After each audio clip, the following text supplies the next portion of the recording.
What wanted to share with you today, usually on Labor Day, which this is Labor Day weekend, and I wish everybody a safe and happy and joyous weekend. And usually around Labor Day, we talk about this idea of work as an expression of self. And we'll do that next week. We'll talk about that next week. It's kind of interesting. Yesterday, when I sat and closed my eyes and thought to myself, "Oh, okay, Spirit, what is it that you want to talk about tomorrow?" What happened to me is, I'm holding up a book for those on the YouTube, is an image of this book flashed in front of my mind. So I took that as an indication that there was something in here that we were going to work with today. And I did. I went and came home and found the book, which was in itself a miracle because usually I can't find the books in my bookshelf. And as I started to read through it, the one theme that kept jumping out at me through the various articles in this book, and I'll explain a little bit about the book in a minute, but the one theme that kept jumping out at me was what is known as the Eightfold Path, the Eightfold Path in Buddhism. And what that is in the Buddhist teachings is that is the way. That is the way. So one of the teachers in the book says that our aim, the aim as the Buddhist, the aim is to eradicate the causes of suffering, which are ignorance, grasping, and aversion. Right? Notice they said they wanted to eradicate the causes, not just eradicate the symptoms, but to eradicate the causes. And that the way to do that, the way that the Buddha taught to do that, was in part by following the Eightfold Path. And I'll explain what I mean in part in just a few minutes. But as I read through that, I thought, well, there's something there for us. There's something there that we can really get a deep meaning out of this. Dr. Holmes said we take the good wherever we find it. We leave the rest behind. And he also told us that some of the best organized thought on spiritual principles came to us from the East. In fact, somewhere in one of his writings, he suggested that everyone should read The Life Divine by Sri Aurobindo. It's a Hindu, he's a Hindu teacher, but Dr. Holmes was very widely read, and he will quote from Hindu texts, he will quote from Buddhist texts, he will quote from classic works, as does Emma Curtis Hopkins. So he's very widely read, and he really respected the amount of thought and detail that you'll find in Eastern traditions. So I thought, wow, every religion, in one way, shape, or form, is telling us there's a better state of being. There's a better way to live. There's a better way to be. There's a better place. Whether it be a heaven that we go to and experience after death, or whether it be a state of mind that we can achieve while here on earth. Every teaching is kind of pointing us towards this idea that there's something better, right? There's something better than what we are experiencing right now. As wonderful as what we are experiencing right now may be, or as awful as what we are experiencing right now may be, it really, it's a transitory experience. It is something that we are moving through as we are moving to this better place, this better state, wherever it may be, however it may be. And if you think of the various religions of the world of teaching that in one way, shape, or form, then what you get down to is each, in its own particular way, has a course of activities, things to do, in order to get from here to there. So everybody wants to go to heaven. How do you get to heaven? Everybody wants to live without pain and suffering. How do you get to this place of pain and suffering? Or this place without pain and suffering? How do we get from here to there? And in just about every case, if you look at the various religious teachings of the world, it comes down to some form of spiritual practice or practices. In other words, it is the practices that one engages in, whether it be participating in ritual, whether it be participating in education, whether it be some daily form of prayer, of meditation, of spiritual mind treatment. But there is something that we as human beings, or we as spiritual beings having a human experience, there's something that we must do, that we must engage in, both physically and mentally and also emotionally. We have to engage in the tools, if you will, the tools that we use for our spiritual growth. Or another way to say it might be the tools that use us for spiritual growth. One of the great thinkers of the early Christian church said that, God has made us for itself, and our hearts will remain restless until they repose in God. We're kind of working our way back home. There's something within us that's telling us there's something better. There's a better way. There's a better place. There's a better way of being and thinking and living. And this that we see around us is not it. This that we see around us is some type of a temporary experience. And that same teacher also said that the desire to pray, we would not have the desire to pray if God had not first put it in our heart. So there's this idea that there's this something, there's this presence, there's this intelligence, there's this consciousness, there's this something that is called God, but by whatever name different people call it. But somehow it is inviting us to awaken to its presence. And it is through this beginning awakening, we start to awaken, we become aware, we want to have a different experience in life. And we find that there are different practices that we engage in that help us to move along the way. And that's what the Eightfold Path is to me. That's my understanding of it, my interpretation of it. There may be other ways to understand it or interpret it, but that's what I got out of it when I was first exposed to it. So it's probably not, if you stand back far enough from it and look at it, many of us were raised in different cultures and different religions, and we were told to live a moral life, to obey the commandments, to do the things that good people do and don't do the things that bad people do, the things that we were taught as children in catechism. We were also taught that there were certain activities, ways of praying and other things that we needed to do, perhaps to fast and to abstain, perhaps to keep a tradition or a ritual, to go to a church certain days of the week, certain days of the year, to participate in special activities, novenas, for example. I grew up in a Catholic church. We had the Stations of the Cross during Lent.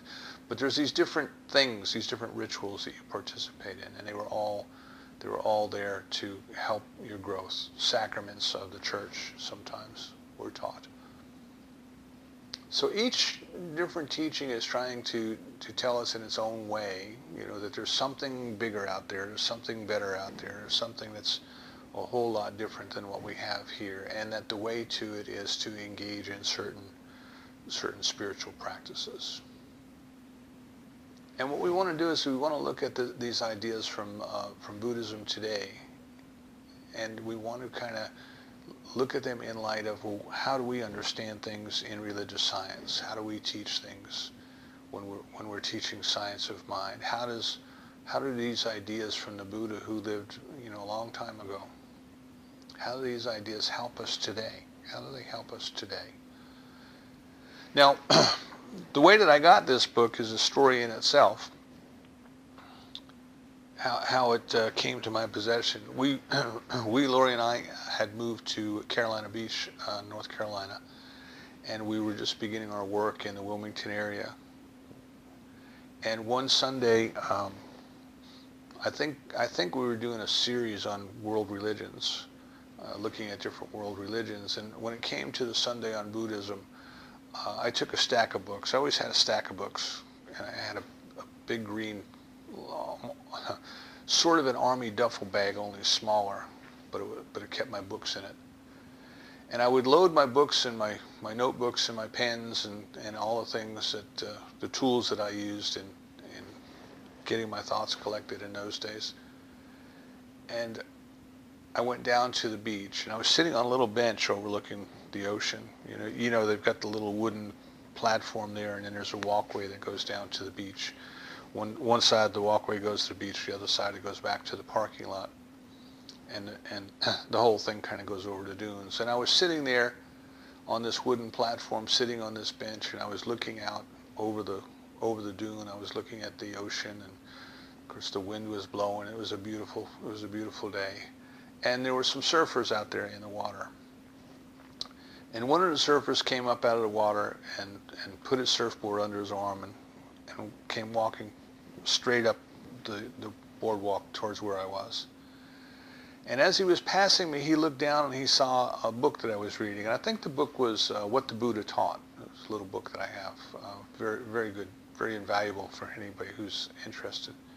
And he looked down at me and he said to me, he said, "Are you a practitioner?" Which in his language meant, "Are you a Buddhist? Do you practice? Do you engage in meditation? Do you do the things that Buddhists do?" And I told him, I said, "No." I said, "I'm not." I said, I'm a pastor of a local church. We're doing a series on world religions. We study all religions. We try to find what's good and similar in them. And this Sunday we're talking about Buddhism. He said, "Are you going to be here for a little while?" I said, "Yeah." He said, "Okay." He said, "I've got to go home and get a different surfboard. This isn't the right board for today." And he said, "I'll be back in a few minutes and I'll have something for you." So I said, "Okay." So I continued doing what I was doing, and he came back up the stairs, and he handed me a stack of books, and this was one of them. There was like 4 or 5 books on essential Buddhism, I guess is the way that I would describe it. Just kind of like a real beginner's series, but covered from many different angles. And he said, "You can probably learn something from these. You'll probably get something good out of them. And when you're done, just go ahead and pass them on to somebody else that might be able to get some good out of them as well." And that was it. And he went back and he got in the ocean with his board. And I've had these books for, maybe 15 years now, and I'm still getting something out of them every day. So just the way that they came to me was kind of interesting. So what I want to do is we want to take a quick look at kind of the essential elements of Buddhism, of what the Buddha taught. And don't want to get into all the ritual. I mean, there's a lot of things in Buddhism that I don't know about. I'm not an expert on it. But I just want to get down to the essentials of what it is that the Buddha taught. What are the essentials of Buddhism? What is the Eightfold Path all about? And how does that relate to you and I today? And how does that relate to you and I with regard to what we study and what Dr. Holmes taught? So the first thing we probably want to think of is the Four Noble Truths. The Four Noble Truths are kind of the essence of Buddhism in a nutshell, kind of the essence of what Buddhism is all about. Excuse me. And you will remember that the story of the life of the Buddha is that he was raised in a life of privilege. He was a prince. His father was a king, and the Buddha had, as a prince, he had everything that he ever wanted. His father didn't want him to understand about pain and suffering in life. So his father hid all of these things from him. He hid sickness from him, hid death from him. The father even had his hair dyed when his hair started to turn gray. He had his hair dyed so his son wouldn't see that his father was growing old. And the Buddha was led a sheltered life. And one day he got curious to see what was outside in the world outside of the palace that he lived in. And he arranged with a friend to go outside, and they snuck outside. And he, the Buddha, saw someone who was feeble and sick and said, "What is that? What is that all about?" and then they passed a dead body, a corpse. He said, what is that? And his friend tried to explain to him, it's sickness, it's death, that it happens to everybody, it's part of life. And the Buddha became very agitated in mind, very, very disturbed by what he saw. And he wanted to try to understand, why is life made up of suffering? Why do people have to suffer? What can possibly be done about it? For those of you who've studied any religions, this essentially gets down to what the theologians would call the problem of evil. The problem of evil. If the world was created by God, and God is all good and kind and loving, then why do we have pain and suffering? Why do we have people who do bad things? Why do we have wars? Why do we have all of these things? And again, if you go to each religion and you look at that religion, if you examine their ideas about the problem of evil, I believe you will learn more about that particular religion than if you study all of the ideas about their rituals and their customs and everything else. Because in that answering that key question, if God is so good, why does pain and suffering exist? We come down to the essence of what that particular religion believes. And what is the way out of pain and suffering is also the essence, part of the essence of what that religion believes. So in our Western culture, we're taught as children growing up about the Garden of Eden and how people, they weren't suffering. There was no sin, there was no sickness, there was no death. They had everything they wanted. They lived in the Garden of Eden. But through an act of disobedience, through an act of deciding that they wanted to know from the tree of the knowledge of good and the knowledge of evil, through that desire to know, then pain and suffering came into the world. In other traditions, one of the things that they teach is that the reason that pain and suffering exists in the world is that the real God didn't make this world, but it was a demigod who made this world, and that God was not entirely good. Powerful, but not entirely good. So you'll find all kinds of different explanations, and it is very fascinating to kind of delve into that question. So this is the question that was burning on Buddha's mind. Why? Is there no way out? Is there no hope for any of us? Life is just filled with misery, and then you die. What's it all about? So he went on a quest. He went on a quest to find what he could about the answer, to do what he personally could to alleviate pain and suffering in the world. And in order to do that, he wanted to understand it. So he went on a quest, and he studied with the religious teachers of the time, and he engaged in the practices of the religious teachers of the time. He became an ascetic. He lived in the woods, a wood dweller. He did without food. He did without water. He did without clothes. He did without shelter. Basically living a life that was punishing the flesh. And this is not uncommon. You'll have other religions where you'll see, where people beat themselves with whips and wore horsehair clothes so that they would be uncomfortable, or wore clothes that had metal studs in them so that the metal would pierce their skin. And somehow they thought by rejecting the flesh, by punishing the flesh, that maybe somehow they could purify it. And the Buddha went through that for a while. And he had an awakening one day. He realized that wasn't the way either. That completely indulging yourself in a life of privilege and going after the things that you wanted, that wasn't the way, and completely denying that wasn't the way, but the true way was the middle way. And if you remember the story of the life of Buddha, he was almost at the point of death, and a raft was floating down a river, and on the raft was a musician teaching a student how to play a stringed instrument. And the teacher said, if the string is too tight, it will break. If it's too loose, it won't play. It has to be just in the middle. And that's when the Buddha said, the way has to be just in the middle. And then he stopped starving himself, started eating, and went on to enlightenment. And after he had the big aha, after enlightenment, after he finally understood, what pain and suffering were all about, then he decided to teach. And at first he didn't want to do it. At first, when he had the realization and looked around, he said, it's just going to be too difficult for the people of the world to get the teaching, to understand it. They're so wrapped up in the illusion and the delusion of the world being the world as they see it, as being the world as it truly is. They're so caught up in their own ignorance, their own grasping, their own aversion, that they'll never get it. And so the legend goes that there was one of the gods appeared to him and said, you're right. There's a lot of people who are too selfish or too mean or too self-absorbed to get it, but there are others who are ready. And for those, you need to stay and you need to teach.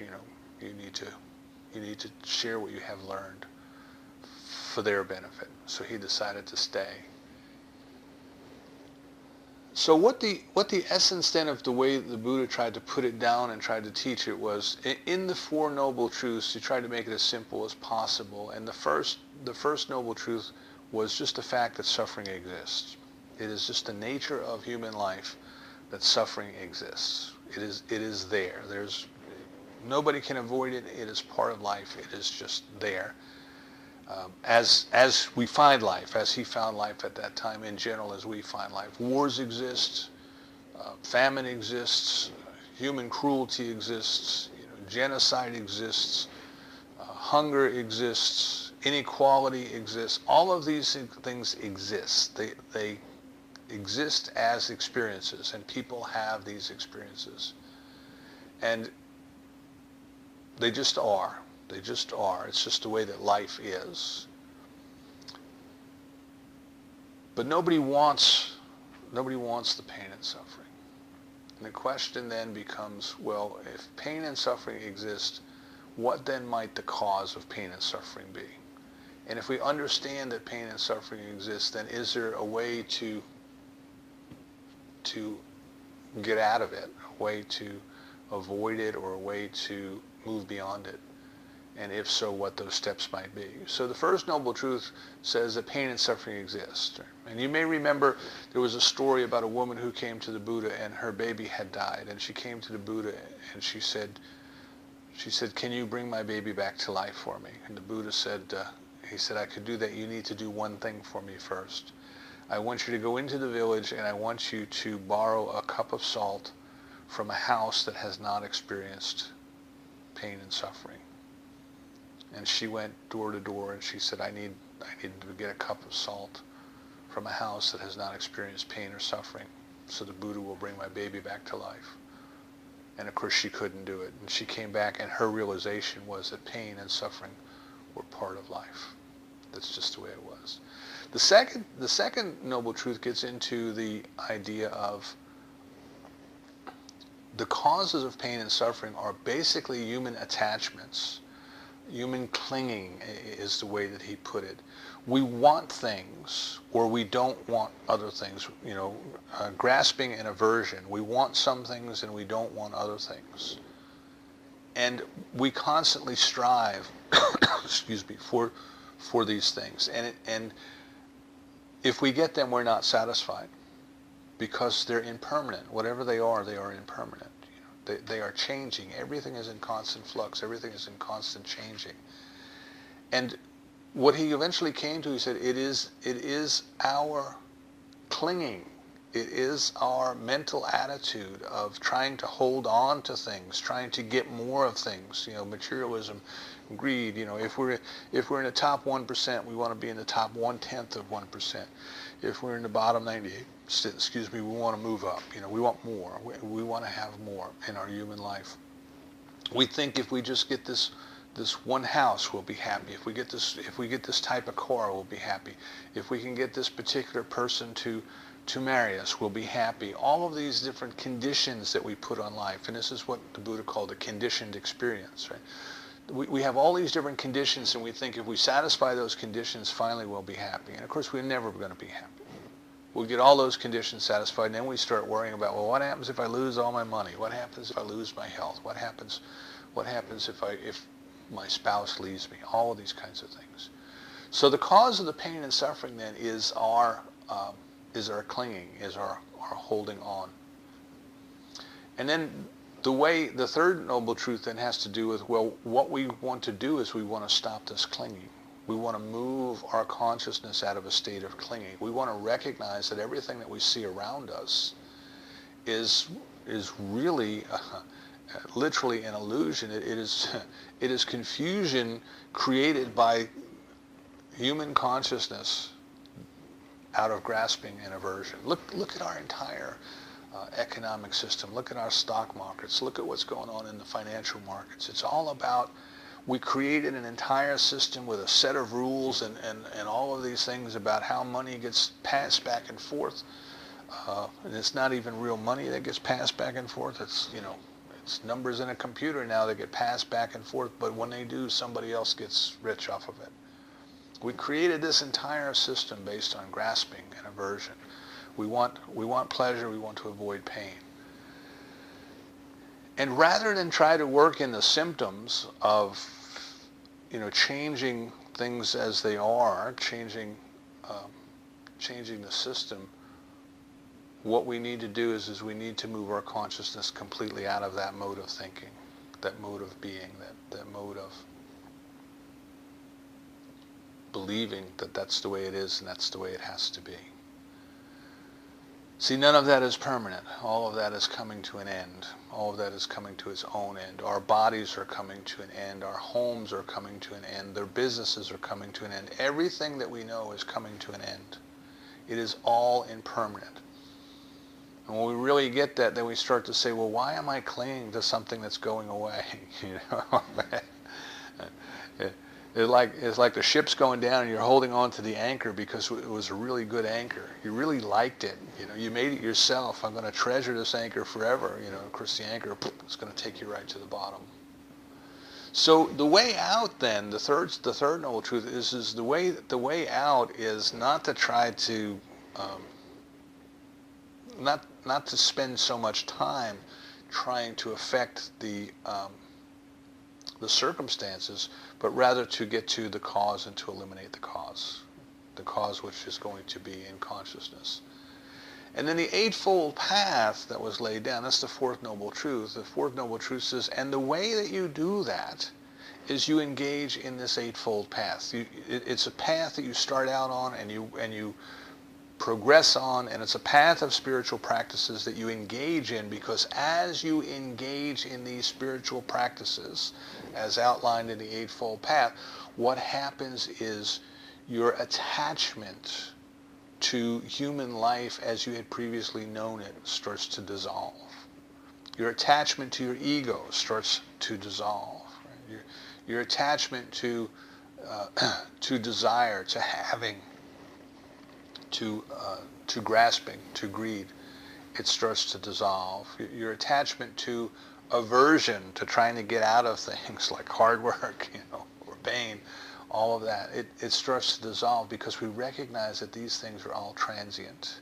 They're all transient. They all come, they all go. Let's not get too excited about them while they're here. They all come, they all go. And that's, if you get old enough, it's kind of like watching the political races. Yeah, I've seen that before. It all comes, it all goes. It's all going to pass. So I want to briefly touch on the Four Noble Truths and the Eightfold Path, and what they can mean to us. And also, you'll notice how they line up with the three levels of consciousness that I talk about all the time. Right? The first level is about doing. The second level is about knowing, and the third level is about being. So in the Eightfold Path, the starting place is grouped together with three activities that fall under the category of morality. Right? Doing the right thing. Right speech, right action, and right livelihood. We're going to talk a little bit about each of those. The second level gets down to concentration, talking about right effort, right mindfulness, and right concentration. So we might associate that with the intellectual development, the development of the concentration of our mind. And then the third level, which to me it would equate to, as we approach the mystical level, is wisdom. It's right thought and right understanding. And the idea is that by engaging in these practices, that what we do is we start to break out of that cycle. Now, what we mean by the cycle is that you and I are constantly reacting. We're constantly reacting to our impression of what's going on around us. And keep in mind, it's only our impression. Somebody else might have a different impression of what's going on around us. But you and I are constantly reacting to our impression of what's going on around us based on what's happened in the past, based on what's going on in our mind, based on the meanings and interpretations that we put onto all of that. So something happens and one person gets very upset, did you see what happened? Did you see that? And something that wasn't contained in that incident at all, but was contained within their own belief system, in their own consciousness, stirs them up and they get angry. And somebody else sees the exact same thing happen and they say, wow, yeah, wasn't that great? It's just absolutely wonderful. There's something within them that has perceived it entirely differently. So we have to understand when we get into this idea of right understanding, what we're doing is we are trying to dissolve those connections within us. We are trying to break the cycle of a certain thing happens and you and I have to react to it the way we did 40 years ago the first time we experienced it. We have to let it go. We have to move beyond it. It is temporary. It is transient. I can't think of anything, if you step back and look at it, anything kind of sillier in our lives than to think that we have to react to things today the same way we did when we were 5 years old. Because that was the way that we were taught to react. Something happened when we were 5 years old.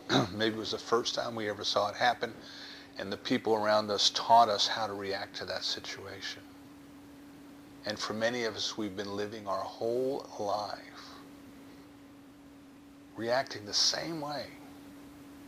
So we continue the cycle. We continue the cycle by reacting in the same way. And what we want to do is we want to break that. We want to break out of that cycle because it is that cycle that keeps us stuck in pain and suffering. As long as we keep doing the same thing over and over again, we're going to get the same results over and over again. So somebody does something, we get offended by it, we go inside our head and we start arguing about it, we start fussing and fighting about it, and boy, we should have told him this and we should have told him that. And there's this whole little mental war, going on and nowhere else but inside our head. Sometimes we try to enlist other people in it. Do you know what so-and-so said? Do you know what so-and-so did? But we continue the suffering, you see. We continue the pain and suffering, and the incident's over. And the incident may not even have been what we made it out to be. We just simply reacted to it the way we did 40 or 50 years ago. So now it's time to break that cycle. So the way that we start is through action, right? Now, this is important because emotions follow action. And a lot of times we can't do things because we're emotionally blocked. We think, well, gee, I'd rather not do this, I'd rather not do that. But there's something emotionally within us that is really tied to it. And emotion doesn't respond to logic and reason. If you're afraid and somebody says, oh, well, don't be afraid, there's nothing to be afraid of. No, that's not going to make it go away. The emotion of fear is there. But emotion does respond to action. So this is why Susan Jeffers tells you, feel the fear and do it anyway. So if you're afraid, go ahead and do it anyway. Go ahead and act as if you weren't afraid. Go ahead and act even though you're afraid. Just go ahead and act. Start doing something. Start moving now. This is why, for those who've been in the military, this is why you're constantly drilled on what to do and how to do it and when to do it. And you're constantly drilled, and at times they even have you practice with the sounds of combat all around you, with the sounds of gun firing and all of this. And the idea is that if the soldiers get into an actual combat situation, they go back to doing what they were told to do. And by doing what they were told to do, they can move through their fear. They can move beyond their fear. So the place that the Buddha gives us to start in the Eightfold Path is action. Action. Take action. And what is the action? Engage in right speech. Right? So stop the gossip. Stop the backbiting. Stop engaging in all of the water cooler talk that is at somebody else's expense. Because when we, in our speech, when we want something, when we're grasping for something, maybe I want to appear to be the smartest person in the conversation. I know more about the subject than somebody else did. You know, I stayed up late and watched that TV program or the football game. Or I want to avoid something. I want to avoid appearing that I don't know. I don't know what's going on. So maybe I make up stuff. You know, maybe I kind of enhance a little bit or pretend that I saw the show and all this kind of stuff that people do and you see them do at work all the time. And what we're told is just stop that.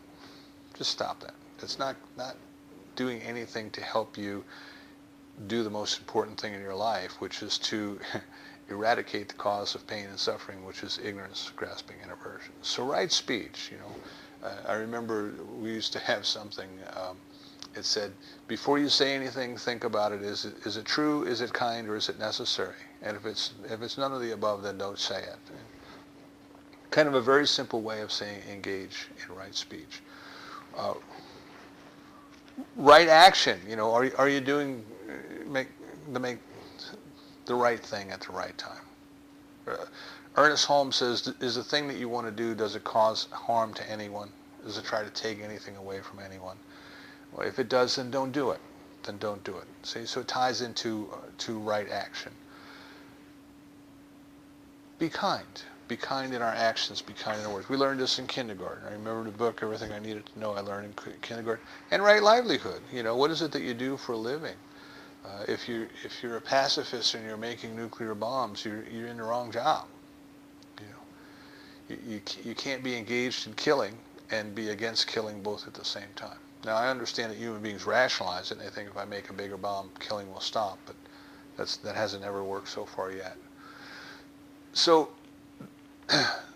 the teaching even goes a little bit further that says, for example, they will say, don't kill animals. Right? Don't kill animals. This is why they're vegetarians. Don't kill animals. But not only don't kill animals, don't participate in any part of that. So maybe you didn't kill the animal, but you're the butcher who cuts it up. Don't do that, because your livelihood is depending upon somebody else doing something that you wouldn't do yourself. Don't do that. Don't do that. So we start, the first step on the path is you start by engaging in doing the right things. There was a quote on Facebook this morning somebody put up from Ernest Holmes, and it said, you know, don't continue doing the old things that feed the negative habits, that feed the negative states of mind, that feed the erroneous ideas in our heads, in our consciousness. Don't continue to do those things. We got to break the cycle. This is exactly what we're being told here. Do something that demonstrates to yourself that you are serious about change. If you find yourself engaging in anything that's not right speech, right action, right livelihood, just stop doing it. Just stop doing it. That's all. You know, don't have to beat yourself up. Don't have to feel guilty. Stop doing it. Just say, I don't do that. That keeps me tied to the cycle of grasping and aversion. That keeps me, you know, that keeps me into the cycle of suffering, and I don't want to do that. The next step we get to is concentration. It's called right effort, right mindfulness, and right concentration. And in right effort, what we're being taught is 4 types of right effort. Prevent evil, unwholesome states from arising. Those are things that hurt other people. Abandon them if they should arise. Yes. Okay. Generate wholesome states not yet existing. Right? Do good things.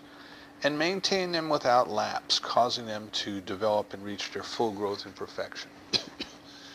And the spiritual practice here to get started doing that is very simple meditation.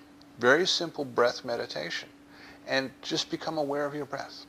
The breath is coming in, the breath is going out. The breath is coming in, the breath is going out. Don't try to breathe a certain way. Don't try to breathe deeply or breathe through your stomach. There may be other practices that do that, but for this one, just become aware of the breath. And what we're doing, what happens to us is, first of all, we are learning how to discipline our mind, how to train our mind to keep it on the things we want and off the things we don't. Most of us spend our lives with our mind wandering like a stray dog, and we just follow it wherever it goes. And as long as we follow it wherever it goes, we are following it into the old patterns, into the old ways. We are following it into the ways of grasping and aversion. And what we want to do is we want to keep it off of those. So learning how to meditate is a basic practice, breathing in, breathing out, breathing in, breathing out. And while we do that, what happens is we realize, well, we don't stop our thoughts. Our thoughts are still there. But we don't get entangled with them. We don't become engaged with them. And that's most important. See, most of us have an idea and we think, oh, that's my idea. I need to go do that. And we get right caught up in it. Something happens and we get angry and we think, I am angry. I need to do something about this. And when we learn to just bring our mind to concentrate on the breath goes in, the breath goes out, these thoughts come up, these feelings come up, these other things come up, right? Because our ego is trying to trick us into going back the way we were. But these things are coming up, and now we can start to see, now we can start to become aware of, holy mackerel, what was I thinking? Where did that come from? I don't want to be like that. I don't want to think like that. I don't want to be angry about this or that or the other thing. So learning the right effort, learning the right concentration, what we learn to do through the simple act of breathing. And I'm oversimplifying here. I mean, there's a lot more to it, but I'm trying to get to the point of what we're doing is we are consciously doing something that we can to break the cycle. Do something that we can to break the cycle. By turning our attention onto something to see how long it will stay, by observing the stuff that comes up to get in the way, by letting it move on, by saying, I always like to say, get thee behind me, Satan, move along, there's nothing to see here. Just keep going. And being able to discipline ourselves to break out of that cycle of grasping and aversion and ignorance. So we come to the point of saying, well, I really have to have this, or I really want that. And I mean, there's rightful desires. There's things that we want. They're okay. But when it becomes an attachment, when it becomes something we have to have, when our happiness is tied to it, if I don't get that, the world as we know it will come to an end. Like children, the children, if they don't get that toy that they wanted, they're never going to be the same. And of course, once they get the toy in a day or so, they've moved along.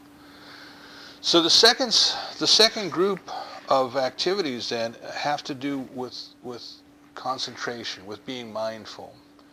Right? So where does our mind go when it's grasping and averting? It goes in the past, it goes in the future. We're constantly rehashing the past, we're constantly creating a fantasy world of the future, of the way the future is going to exist, and the past is gone, the future is not here. All we have is the here and now.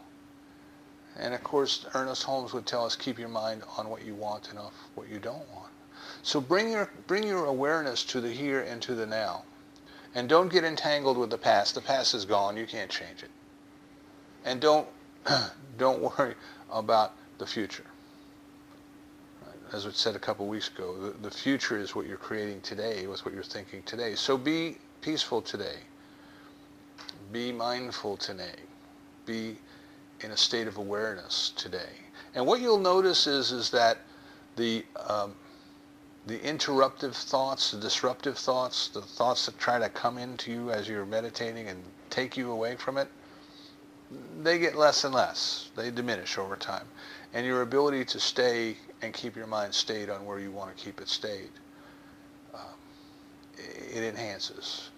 So what we start to realize then is that there is a way to break the cycle.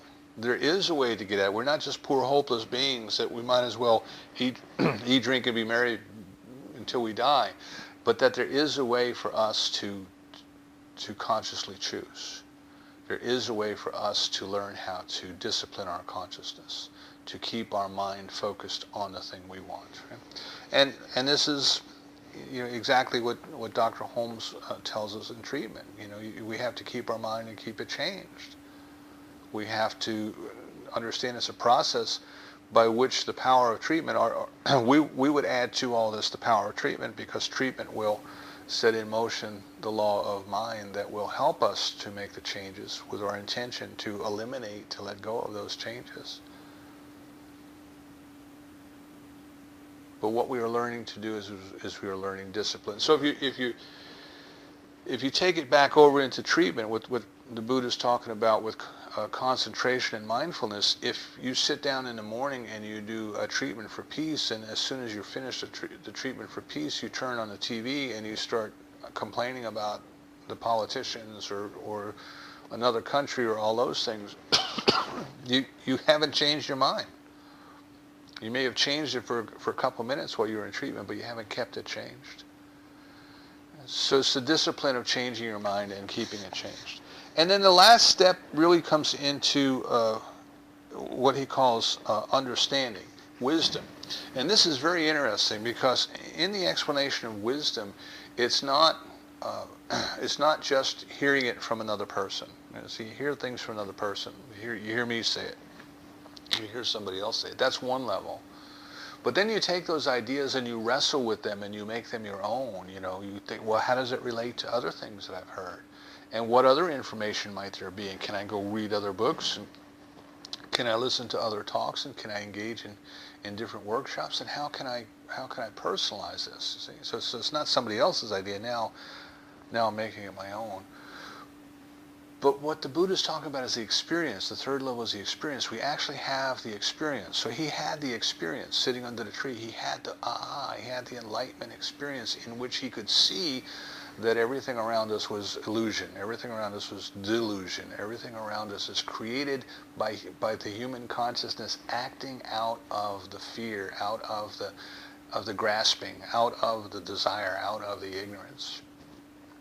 And we want to get to the point where we have that experience in our meditation. So the meditation changes at this point from just being aware of our breath going in and out to being aware of the sensations in our body.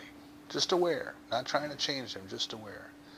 What's going on in your limbs? What's going on in your ears? What's going on in your heart? What's going on? And what we start to realize is that the sensations are constantly there and they're constantly changing, even pain. And this is one of the things I tell people about meditation and pain, and they look at me like I have two heads on. If you have a pain that won't go away, and you make that pain the focal point of your meditation, that is, just bring all of your awareness to that pain and try to bring everything else out of your consciousness other than the pain. Just experience it. Just be with it. Just feel it. What happens is the pain moves. It goes away. It goes to another part of the body. It moves. So where was the pain? Where was the experience of the pain? Where was the sensation of the pain? Well, was it in my back? Well, no, it was in my consciousness. It was in my consciousness. So the point here is that as we engage in this deeper meditation of moving within and being with the sensations in our body, we realize that they too are transient. Our breath is transient. Right? The earth is transient. And all of the sensations in our body are transient. All of the emotions that come and go are transient. And now we get into accepting and understanding and experiencing the impermanence of life. Nothing as we know it here is permanent. Why get excited about it? It's not permanent, you see. So we can let go of it. We can break the cycle of attachment. It's impermanent. Even the ego, even who we thought we are, who we think we are, who we thought we were, who we think we're going to be, is only an idea. It is only a transient idea in mind. And it too changes. Who we thought we were when we were 5 is different than who we think we are now. So we start to recognize then that all of this is impermanence. And as we sit into that awareness of the transient sensations in our body and in our minds. And we become aware of the fact that there are ideas that are trying to intrude, trying to break into our consciousness and argue with us. And those are old things that are being dissolved. Then we can say, aha, aha, you're putting up a good fight. You're struggling, but you're only struggling because it's working. And the equivalent of that when we do spiritual mind treatment is something called chemicalization. You know, we do a treatment for health and we get sicker. We do a treatment for prosperity and we get poorer. And what's happening is the old ideas that are ingrained, that are threatened by our change, are putting up a fight. They're putting up a struggle, and they're trying to make us afraid so that we go back to the old ways. So if we kind of look at these things together, right? There's another way of being. There's another state of living. And it is a state of living that is not wrapped around our humanity. It's not wrapped around getting and keeping and having or avoiding. It is not wrapped around any of that at all. It is wrapped around pure consciousness. It is coming to a place of pure consciousness where we can observe everything that's going on around us without becoming entangled in it, because it's all transient anyway. It's all passing anyway. Our goal then in life, the Buddhists would say, the goal then is to eradicate the causes of pain and suffering, which are ignorance, grasping, and aversion. And we might say that the goal from over on the science of mind teaching, we might say that the goal of life then is to really come to realize who and what we are. And I think if you look at the practice and where the practice goes, they both get us to the same end point. They both get us to the same place. That once we start to realize and understand and experience through our spiritual practice, experience ourselves as spiritual beings, we can let go of all grasping, of all aversion. We can let go of the things that we have allowed to torment us over our lives. We can let go of the pain. We can let go of the suffering.